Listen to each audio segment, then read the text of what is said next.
Hello everyone, welcome to knowledge account. আজকে খুব important একটা টপিক কভার করব, the constitutional 131st amendment bill, অর্থাৎ ওমেন্স রিজার্ভেশন বিল, যেটা আমরা দেখেছি রিসেন্টলি রিজেক্ট হয়েছে এবং তার পরিপ্রেক্ষিতে সেটার জন্য আরও দুটো বিলকে প্রত্যাহার করা হয়েছে। তার মধ্যে একটা ইম্পর্টেন্ট হচ্ছে এই দ্য ডিলিমিটেশন বিল 2026। এখন প্রশ্ন হচ্ছে, এই বিলগুলো তো বাতিল হয়ে গেছে, তারপরেও কেন এত চর্চায় রয়েছে? এটার এত প্রয়োজনীয়তা কি? এটা নিয়ে কেন এত আলোচনা চলছে? আর যেহেতু আলোচনা চলছে, তাই যারা যারা কম্পিটিটিভ এক্সাম দাও, WBCS রেল যারা যারা দাও, তাদের জন্য এই রিলেটেড কিছু ফ্যাক্টস, কিছু আর্টিকেল, কিছু সংশোধনী, কিছু অ্যাক্টস, এগুলো তোমাদের জেনে রাখা উচিত, কেননা এগুলো আগামী পরীক্ষাতে অবশ্যই আসবে, এটা একদম শিওর ধরে নাও। তো তার জন্য আজকে এটা নিয়ে একটু ডিসকাস করব। পুরো জিনিসটা সুন্দর করে এক্সপ্লেনেশন হবে, প্রথম থেকে শেষ পর্যন্ত মন দিয়ে দেখো। 16ই এপ্রিল 2026 আমাদের পার্লামেন্টে একটা বিশেষ অধিবেশনে আমাদের কেন্দ্র সরকার, সেন্ট্রাল গভর্নমেন্ট, 3টে বিল উত্থাপন করেছিল। একটা হচ্ছে সংবিধান 131তম সংশোধনী বিল 2026, 2 হচ্ছে সীমানা পুনর্নির্ধারণ বিল 2026, আর একটা হচ্ছে কেন্দ্রশাসিত অঞ্চল আইন সংশোধন বিল 2026। পেরেন্ট বিল ছিল এটাকে বাতিল করা হয়েছে। এটা ভোটাভুটিতে প্রয়োজনীয় ভোট পায়নি বলে এটাকে রিজেক্ট করা হয়েছে সংসদে, এবং তার জন্য তার পাশাপাশি দুটো বিল, এই দুটো প্রত্যাহার করে নিয়েছে কেন্দ্র সরকার। তার সত্ত্বেও এটা নিউজে রয়েছে, এগুলো নিয়ে প্রচুর চর্চা চলছে। দেখো, এই সংশোধনী বিল যেটা আমাদের রিজেক্ট হলো, এটার প্রধান যে সূত্রপাত সেটা হচ্ছে 106তম সংশোধনী বিল 2023। 2023-এ একটা বিল পাস হয়েছিল, নারী শক্তি বন্ধন অধিনিয়ম। এটা লোকসভা এবং রাজ্য বিধানসভাগুলোতে, মানে কেন্দ্রীয় সংসদ এবং রাজ্য আইনসভাগুলোতেও, যাতে নারীদের জন্য 33% আসন সংরক্ষণ করা যায় তার বিধান দিয়েছিল। এবং সেটা এই 2026-এর 16ই এপ্রিল তোমরা দেখেছো একটা নোটিফিকেশনের সাহায্যে এটাকে কার্যকরও করা হয়েছে। এখন এই 33% আসন সংরক্ষণ করার প্রয়োজনীয়তাটা কোথায় সেটা আগে একটু বুঝে নাও।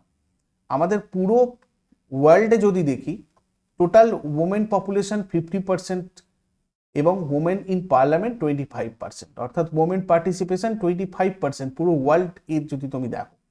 কিন্তু আমাদের ভারতে সেক্ষেত্রে 48% ওমেন পপুলেশন থাকা সত্ত্বেও মাত্র 14% ওমেন পার্লামেন্টে রয়েছে, অর্থাৎ ওমেন পার্টিসিপেশন খুব কম।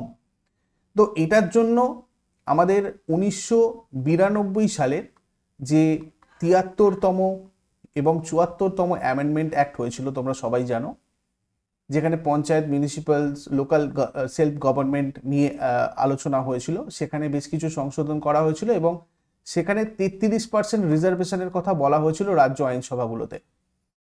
এবং বিভিন্ন রাজ্যে এখন ভারতে এই 33% সংরক্ষণের ব্যবস্থাটা চালুও আছে। এমনকি 20টা স্টেট এমন আছে, রাজ্য, আমাদের ভারতীয় রাজ্য এমন আছে 20টা, যে রাজ্যগুলোতে 50% পর্যন্ত সংরক্ষণ রয়েছে। তার মধ্যে আমাদের ওয়েস্ট বেঙ্গল একটা। তো লোকসভাতেও এটাকে ইমপ্লিমেন্ট করা দরকার, প্রয়োজন।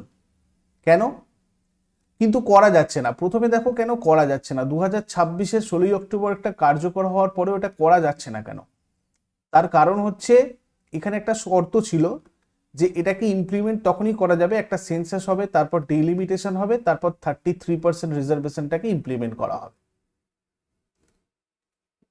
তার কারণ, যখন আমাদের ইন্ডিয়ান কনস্টিটিউশন কার্যকর হয়, তখন পরপর একটা নিয়ম ছিল, যে নিয়ম অনুযায়ী 10 বছর ছাড়া ছাড়া যখনই সেন্সাস হতো, সেই অনুযায়ী একটা পপুলেশন ডাটা পাওয়া যেত প্রত্যেক 10 বছর ছাড়া ছাড়া, এবং সেই অনুযায়ী লোকসভার যে সিট, সেই সংখ্যাটাকেও দেখো বাড়ানো হতো। এটা হচ্ছে আমাদের হিস্ট্রি। 1951 সালের সেন্সাস যখন হয়েছিল, তখন প্রায় 36.1 কোটি লোকজন ছিল, জনসংখ্যা ছিল। সেই অনুযায়ী 494টা সিট ছিল। একটা এমপি পিছু, মানে মেম্বার অফ পার্লামেন্ট, একটা লোকসভার সদস্য পিছু 7.3 লাখ করে জনসংখ্যা ছিল। এবং তারপরে সেটা বেড়ে একজন এমপি পিছু 8.4 লাখ জনসংখ্যা হয় 1961 সালের সেন্সাসের পরে। 1971 সালের সেন্সাস যখন হয়, একজন এমপি পিছু প্রায় 10 লাখ করে জনসংখ্যা ছিল। এবার সেই হিসেবে দেখো, 2026-এ এখন আমাদের 140 কোটি লোক। এই 140 কোটি লোকের জন্য তাহলে বুঝতেই পারছো 1971 যেখানে আমাদের প্রায় ধরো এটা 60 কোটি যদি আমি ধরি, সেই অনুযায়ী এখানে যদি 10 লাখ হয় এক একজন এমপির পিছু, এখনো যদি 543টাই সিট থাকে, তাহলে এই 140 কোটির এক একজন এমপির পিছু কতজন করে জনসংখ্যা থাকছে, তাহলে এক একজন এমপি সেটাকে সামলাবে কি করে?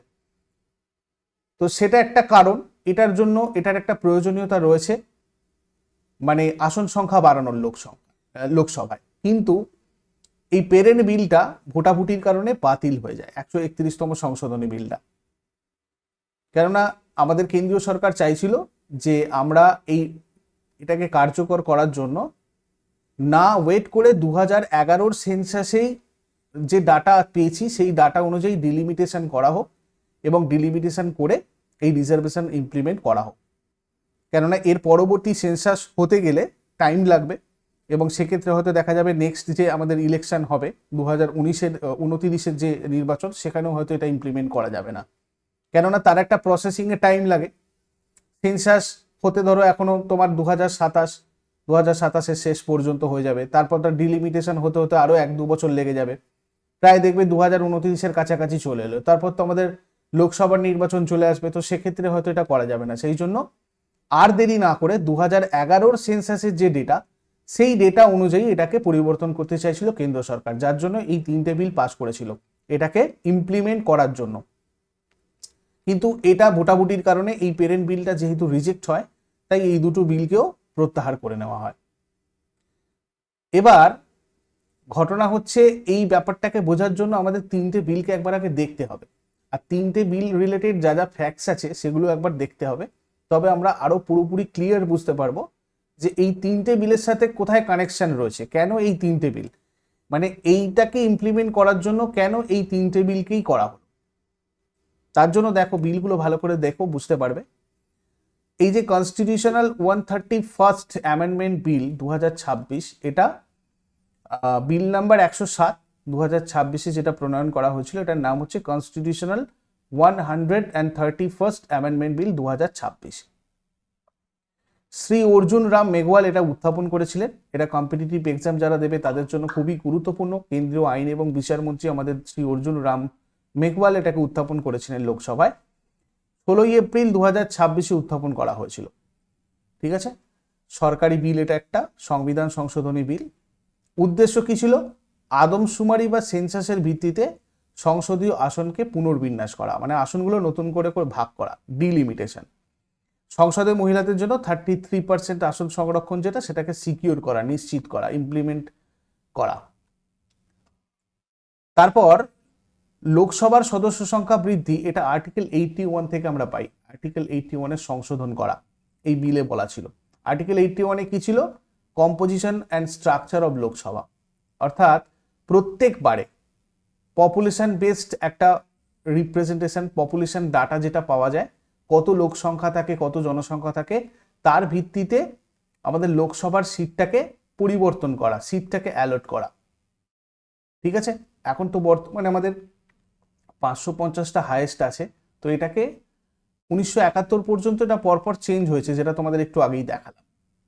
তো এটার আর্টিকেল 81-এ বলা ছিল, তো সেটাকে সংশোধন করার জন্য এখানে বলা হয়েছে এই বিলটার মধ্যে। লোকসভার সর্বোচ্চ আসন সংখ্যা 550 ছিল, 530টা রাজ্য থেকে আর 20টা কেন্দ্রশাসিত অঞ্চল থেকে। সেটাকে বাড়িয়ে 850 করার কথা বলা হয়েছিল। 850 জন সদস্য রাজ্যগুলো থেকে আর কেন্দ্রশাসিত অঞ্চলগুলো থেকে 35 জন, মিলে টোটাল 850টা লোকসভার সদস্য হোক। নতুন সিট অ্যালোকেশনের কথা বলা হয়েছিল এটাই বিলে। তাহলে কি হবে?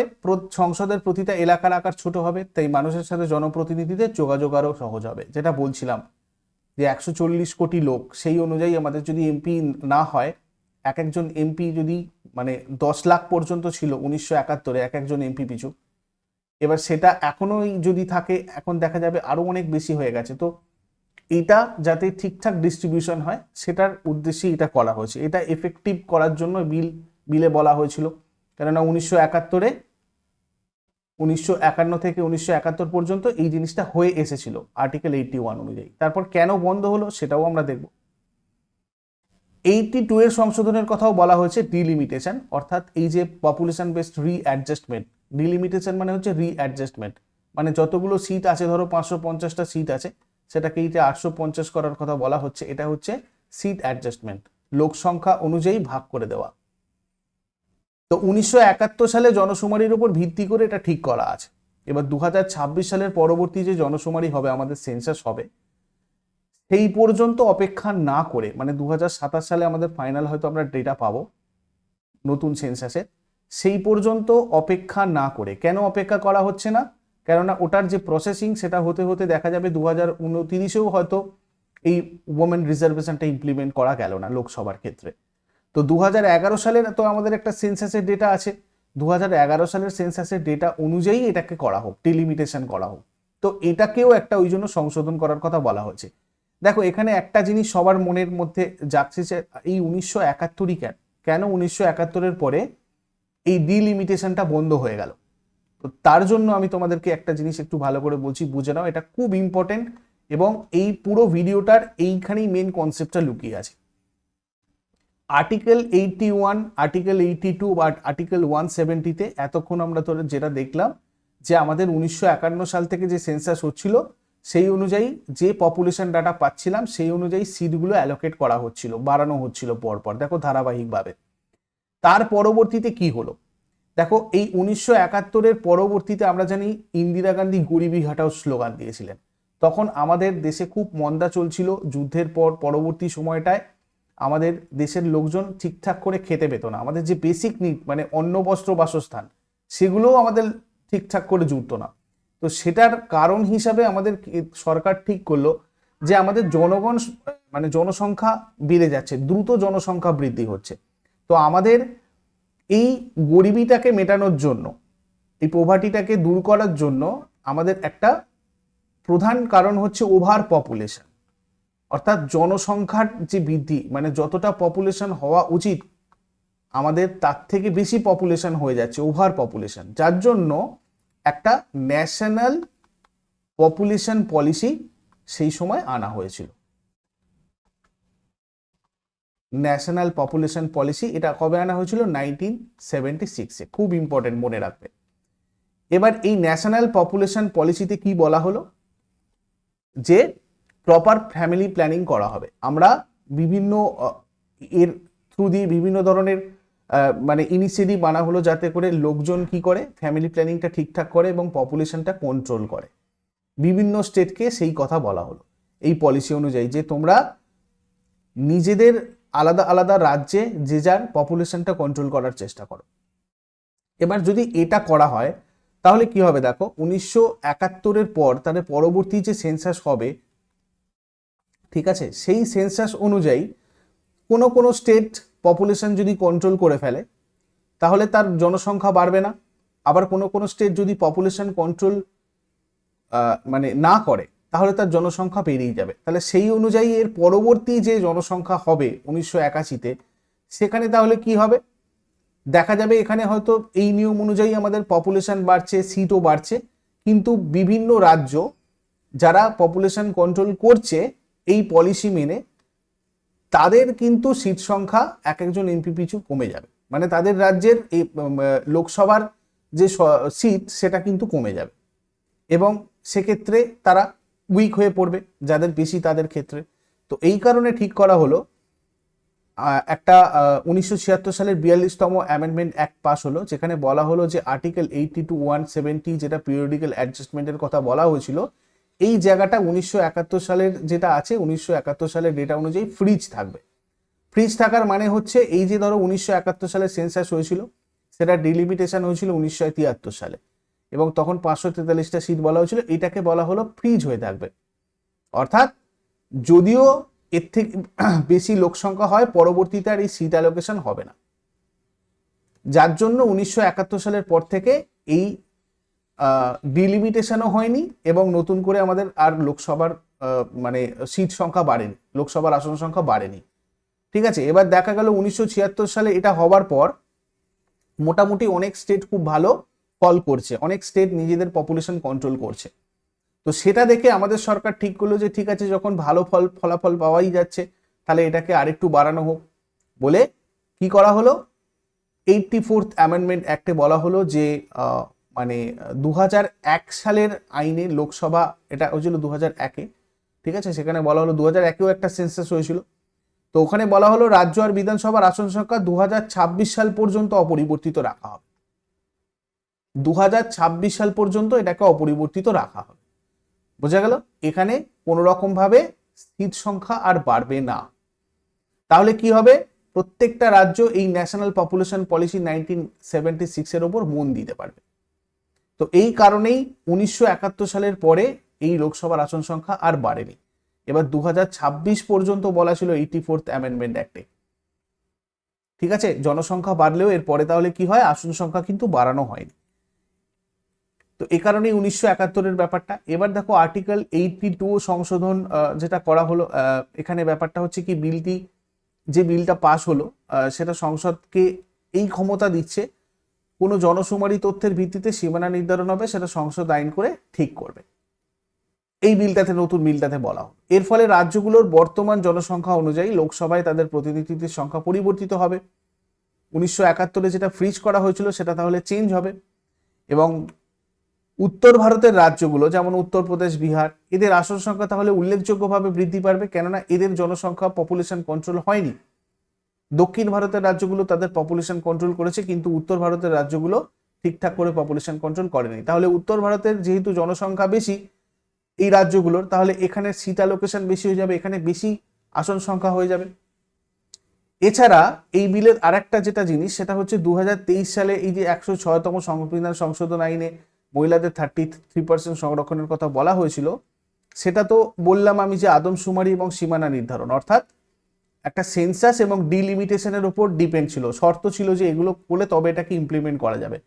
তো এই বিলটার সাহায্যে সেটা তার মানে শিথিল করার চেষ্টা করা হয়েছে, মানে এটা যাতে কার্যকর করা যায় সেটা করার চেষ্টা করা হয়েছে।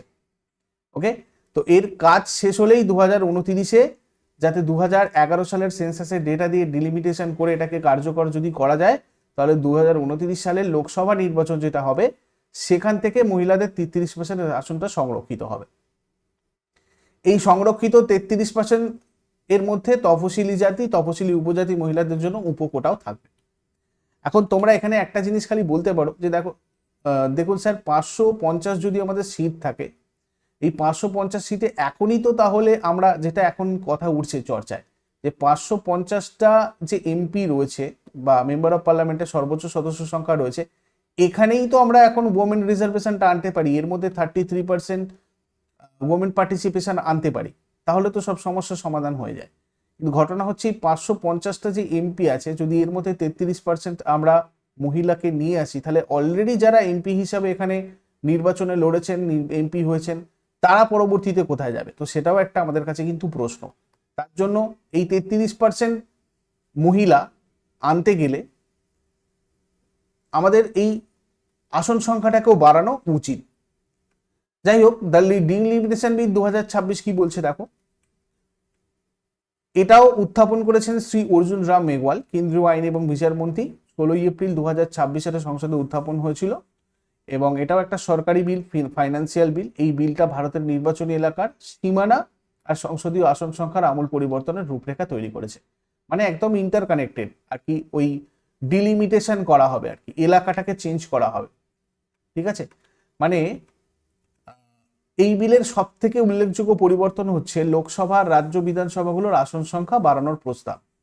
এই যে 543 থেকে বাড়িয়ে সর্বোচ্চ 850 করার প্রস্তাব হয়েছে, এর মধ্যে রাজ্যগুলোর জন্য 815টা আর 35টা আসন বরাদ্দ থাকবে। মানে মোটামুটি আগের বিলে যেটা বলা হয়েছে এটা হচ্ছে তার সাব বিল, অ্যাকচুয়ালি পেরেন্ট বিল প্রথম বিলটা যেটা আলোচনা করলাম, এগুলোতে ডিলিমিটেশন ওর মধ্যেও ছিল, ওটার জন্য ডিলিমিটেশন হচ্ছে, বোঝা গেল? তো এটা ডিলিমিটেশন বিল। এখানে একটা কমিশনের কথাও বলা হয়েছিল, মানে এই কমিশনটাই ঠিক করবে যে কোন কতটা কি এলাকা জুড়ে কতগুলো কি সদস্য থাকবে না থাকবে এই ব্যাপারটা। তো এই কমিশনের সদস্যদের মধ্যে এই বিলে যেটা বলা হয়েছিল যে সভাপতি থাকবে সুপ্রিম কোর্টের বর্তমান বা প্রাক্তন বিচারপতি, আর পদাধিকার বলে সদস্য থাকবে ভারতের প্রধান নির্বাচন কমিশনার বা তার মনোনীত কোনো কমিশনার এবং সংশ্লিষ্ট রাজ্যের নির্বাচন কমিশনার। প্রতিটা রাজ্যের 10 জন সহযোগী সদস্য থাকবেন, 5 জন লোকসভার সাংসদ এবং 5 জন বিধায়ক থাকবেন। তবে কমিশনের কোনো সিদ্ধান্তে সহযোগী সদস্যদের ভোট দেওয়ার বা স্বাক্ষর করার অধিকার থাকবে না। এগুলো ডিলিমিটেশন বিলে বলা হয়েছিল। ভারতের নির্বাচনী আসনের বর্তমান বন্টন যেটা 1971 সালে জনশুমারির উপর ভিত্তি করে নির্ধারণ হয়েছিল, সেই ব্যাপারটা এখানে তুলে দেওয়া হয়েছিল, যেটা আর হবে না, পরবর্তীতে আমাদের নতুন জিনিস হবে। 2011 সালের জনশুমারি অনুযায়ী সীমানা পুনর্নির্ধারণ মানে ডিলিমিটেশনটা হবে। যেহেতু আমরা 2027 পর্যন্ত ওয়েট করলে আমাদের এর পরবর্তীতে তাহলে এটাকে ইমপ্লিমেন্ট করা যাবে না 2029-এ, আরো দেরি হয়ে যাবে। সেই জন্য 2011 সালের মানে কেন্দ্র সরকার বলতে চাইছে আর কি 2011 সালের সেন্সাস অনুযায়ী যে ডাটা আমরা পাচ্ছি সেই ডাটা অনুযায়ী আমাদের ডিলিমিটেশন হোক। তো এটা বলা হয়েছে, মানে জনসংখ্যা বৃদ্ধির হারের সাথে সঙ্গতি রেখে জনপ্রতিনিধিত্ব সুনিশ্চিত করতে চেয়েছিল কেন্দ্রীয় সরকার এই বিলটার মাধ্যমে। এবার তার সাথে সাথে মহিলা সংরক্ষণও জড়িয়ে রয়েছে। যদি আমরা 2023 সালে পাস হওয়া মহিলা সংরক্ষণ আইনটাকে বাস্তবে রূপ দিতে চাই, তাহলে এই বিলটাকে পাস করাতে হবে। ঠিক আছে, এই সংরক্ষণের মধ্যে যেমন এসসি এসটি যেরকম কোটা থাকবে সেটা তো থাকবেই। তাছাড়াও এসসি এসটিদের জন্য কিছু সুরক্ষার কথাও বলা হয়েছিল। ইউনিয়ন টেরিটরিজ লজ এটাও এর সাথে কানেক্টেড, এটাও একবার চট করে দেখে নাও ফ্যাক্টের জন্য যারা যারা কম্পিটিটিভ পরীক্ষা দেবে। এর মূল উদ্দেশ্য ছিল দিল্লি, পুদুচেরি এবং জম্মু কাশ্মীরের বিধানসভায় সীমানা নির্ধারণ এবং 33% নারী সংরক্ষণ চালু করা, যেটা 2023-এর পরবর্তী জনগণনা তথ্যের জন্য অপেক্ষা না করে 2011 সালের জনগণনার ভিত্তিতে তৈরি করা হবে। এখানেও একটা ছিল, এই যে দিল্লি, পুদুচেরি বা জম্মু কাশ্মীরের বিধানসভায় তাদের একটা সীমানা নির্ধারণ মানে ডিলিমিটেশনের ব্যাপার ছিল, তো সেটাকেও 2011 সালের জনগণনার ভিত্তিতে যাতে চালু করা যায় সেটার জন্য এখানে যেগুলো সংশোধন, কেন্দ্রশাসিত অঞ্চল শাসন আইন 1963 সংশোধনের কথা বলা হয়েছিল, দিল্লি জাতীয় রাজধানী অঞ্চল শাসন আইন 1991, আর জম্মু কাশ্মীর পুনর্গঠন আইন 2019-এ, এগুলোর সাহায্যে দিল্লি, পুদুচেরি, জম্মু কাশ্মীরের বিধানসভায় ডিলিমিটেশনে 33% নারী সংরক্ষণ চালু করার কথা বলা হয়েছে। এবার এই প্রথম যে বিলটা 131st অ্যামেন্ডমেন্ট বিল, এইটাতে তোমার আর্টিকেল 360 অনুযায়ী মানে ভোটাভুটি হচ্ছিল যখন সংসদে, তখন মোট সংসদের সংখ্যাগরিষ্ঠতার উপস্থিত ভোটদানকারী সদস্যদের 2/3 সংখ্যাগরিষ্ঠতাতে এটাতে ভোট পাওয়ার কথা ছিল। তো সেই অনুযায়ী যদি দেখা যায় 528 জন মোট উপস্থিত এবং ভোটদানকারী সদস্য ছিল, যার 2/3 হলে 352টা ভোট হয়। মানে বিলটা পাস করানোর জন্য 352টা ভোট দরকার ছিল, কিন্তু 352টা ভোট পায়নি, মানে 298টা মাত্র বিলের পক্ষে ভোট পড়েছিল। ঠিক আছে, 54টা কম পড়েছিল, মানে 230টা ভোট বিলের বিপক্ষে পড়েছিল, যার জন্য এই বিলটা নিয়ম অনুযায়ী রিজেক্ট হয়। এবং যেহেতু এটা রিজেক্ট হয় সেই কারণে সংসদীয় বিষয়ক মন্ত্রী কিরেন রিজিজু এই প্যাকেজেরই মধ্যে যে আরো দুটো বিল ছিল, সীমানা নির্ধারণ বিল 2026 মানে ডিলিমিটেশন বিল, আর কেন্দ্রশাসিত অঞ্চল আইন সংশোধনী বিল 2026, এইগুলোকেও প্রত্যাহার করে নিয়েছিল। এবার বিরোধী দলগুলো মানে বিভিন্ন আঞ্চলিক দল ঐক্যবদ্ধভাবে এই বিলের বিরোধিতা করেছিল। মানে মেন যেটা পয়েন্ট ছিল সেটা হচ্ছে এটা হচ্ছে মূল ব্যাপার, যে উত্তর বনাম দক্ষিণ বিভাজন হয়ে যাচ্ছিল। মানে 2011 সালের আদমশুমারির তথ্য ব্যবহার এর প্রস্তাব ছিল যেহেতু বিলটাতে, এই দক্ষিণ ভারতের রাজ্যগুলো মানে ধরো তামিলনাড়ু, কেরালা, তেলেঙ্গানা, এরা যুক্তি দিয়েছিল যে এরা জনসংখ্যা নিয়ন্ত্রণে সফল হয়েছে, এরা পপুলেশন কন্ট্রোল পলিসিটা দেখেছে, পপুলেশন কন্ট্রোল করেছে, তাহলে এই বিলের ফলে তাদের আসন কমে যাচ্ছে, তাহলে উত্তর ভারতের রাজ্যগুলো লাভবান হয়ে যাচ্ছে। মানে একটা পলিসি যেটা সেন্ট্রাল গভর্নমেন্ট তৈরি করেছিল সেই পলিসিটাকে মেনে চলার জন্য যেন এদের শাস্তি হচ্ছে আর কি দক্ষিণের রাজ্যগুলো, তো সেই জন্য তারা এটাকে পুরোপুরি মানে মানে বিরোধিতা করছিল। তো এটা একটা ব্যাপার, এরকম যদি হয় সত্যি তো দক্ষিণ ভারতের রাজ্যগুলোর সিট কমে যাবে।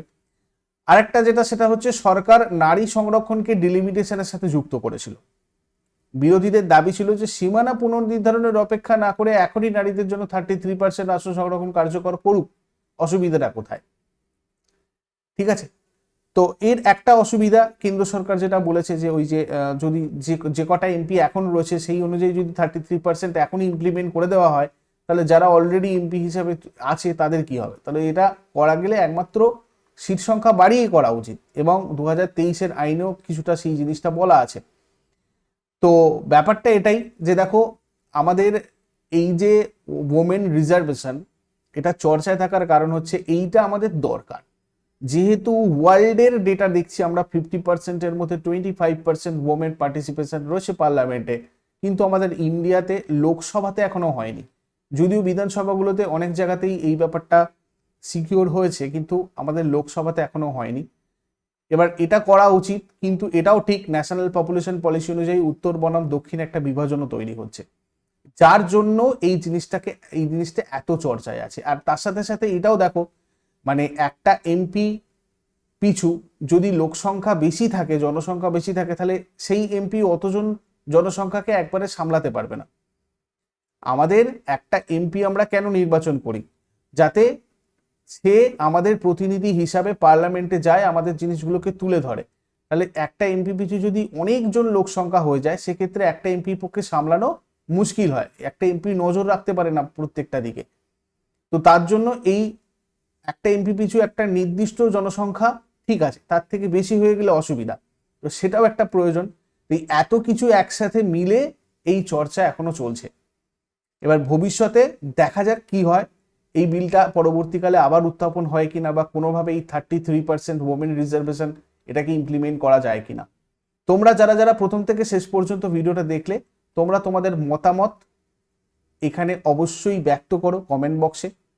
এবং এই রিলেটেড যদি আরো কিছু তোমাদের বুঝতে অসুবিধা হয়, আমি চেষ্টা করেছি তোমাদেরকে খুব ইজিলি ব্যাপারটাকে বুঝিয়ে দেওয়ার।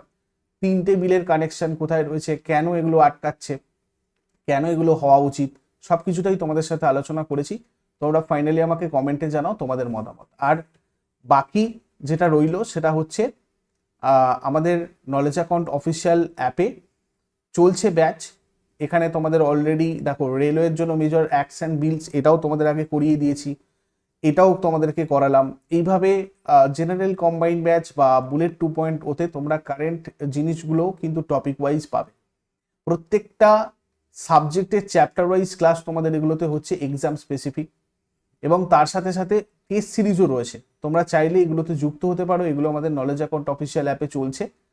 যদি এই ব্যাচগুলোতে যুক্ত হতে গিয়ে তোমাদের কোনো কনসালটেশনের প্রয়োজন পড়ে, সেক্ষেত্রে এখানে একটা নাম্বার দেওয়া রয়েছে, এই নাম্বারে তোমরা হোয়াটসঅ্যাপ অথবা কলও আমাদের সাথে করতে পারো। রিসেন্টলি WBPSC মিসলেনিয়াসেরও একটা ব্যাচ লঞ্চ করা হয়েছে, যেটা 5th মে থেকে তোমাদের স্টার্ট হবে, এবং এটাতে একটা অফারও চলছে, 850-তে তোমরা জয়েন করতে পারবে, জয়েনিং অফার এটা। তো এই সমস্ত কিছু নিয়ে যদি তোমরা ডিসকাস করতে চাও, এই নাম্বারে হোয়াটসঅ্যাপ অথবা কল করে নিতে পারো।